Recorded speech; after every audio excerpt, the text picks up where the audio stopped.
Hiya, it's me again. I'm gonna be continuing reading from my book. Chapter 1 The Onset of a New Century. America Comes of Age. David Contosta and Robert Mercutio. Academic editions. David Contosta and Robert Mercutio explain that most historians agree that many of the forces that shaped and transformed 20th century America originated in the late 1800s. The authors describe how industry, which they considered the fundamental force, made it possible for the United States to become a great world power within the space of a single generation.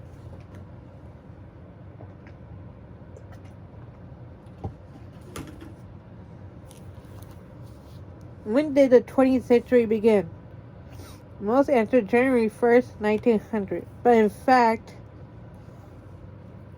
1900 was the last year of the 19th century. Round numbers are impressive and the confusion is therefore understandable, but for historians, the question of beginning is more difficult as historical movements have shown scant regard for convenient dates on a calendar. Diplomatic historians might well conclude that the 20th century began in 1898 with the Spanish-American War, or even 3 years earlier with the Venezuelan crisis of 1896, while the economic historian would want to focus on the financial panic of 1893 and the ensuing depression. In truth, many of the forces that shaped the 20th century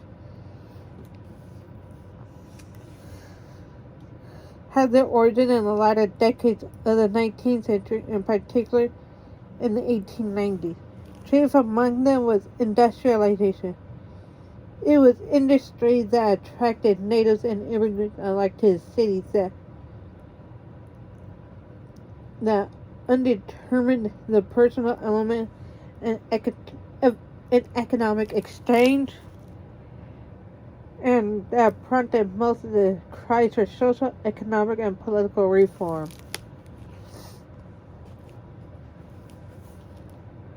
It was industry that gave the United States the potential to become a great world power within the space of a single generation.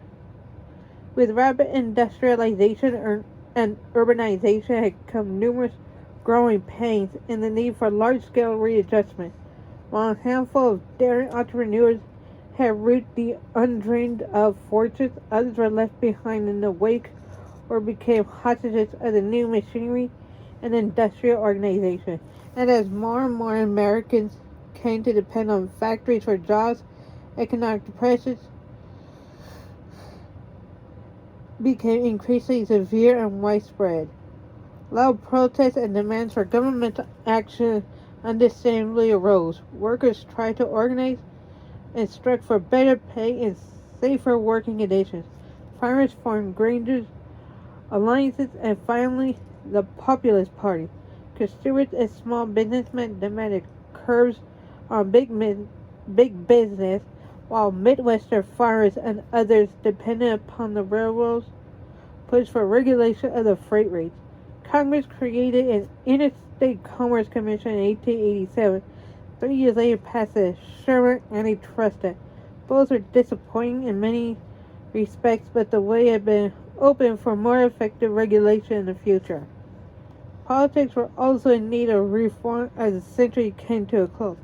Most of the large states were in the grip of corrupt bosses and their attendant machines. Although they often assisted the poor with jobs, patronage, and even gifts of food and fuel, they were unwilling and unable to provide systematic solutions for urban problems like crime, public health, or routine maintenance. And on the national level, the country has seen a series of relatively weak presidents whose power had been sapped by congregational patronage, political fragmentation, and the widely held belief that the federal government should remain neutral on economic matters.